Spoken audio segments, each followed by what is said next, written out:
ചില ദിവസങ്ങൾ അങ്ങനെയാണ്. എത്ര നേരത്തെ എഴുന്നേറ്റാലും ജോലികൾ പെട്ടെന്ന് നീങ്ങേയില്ല. രാത്രി തന്നെ കിച്ചണെല്ലാം ക്ലീൻ ആക്കി ഇട്ടിട്ട് പോയാൽ രാവിലെ കിച്ചൺ കാണുമ്പോൾ തന്നെ ഒരു മനസ്സമാധാനമാണ്. ഇല്ലെങ്കിൽ അന്നത്തെ ദിവസം എത്ര തലകുത്തി നിന്നാലും എന്റെ പണികൾ പതിയേ നടക്കുള്ളൂ. ഇന്നലെ രാത്രി നല്ല ലേറ്റായാണ് കിടന്നത്. അതുകൊണ്ട് തന്നെ കഴുകി വെച്ച പാത്രങ്ങളൊന്നും എടുത്ത് വെക്കാതെയാണ് കിടന്നത്. രാവിലെ എഴുന്നേറ്റ് അതെല്ലാം എടുത്ത് മാറ്റി വെച്ചിട്ടാണ് ബാക്കി പണികൾ തുടങ്ങിയത്.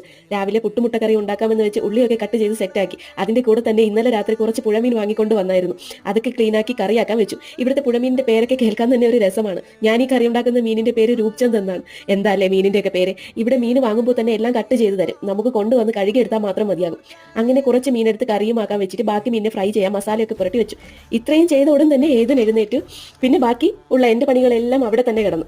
പിന്നെ പുറത്ത് നല്ല വെയിൽ വന്നതുകൊണ്ട് ഞാനും ഏതെങ്കിലും കൂടെ ഒന്ന് നടക്കാൻ ഇറങ്ങി.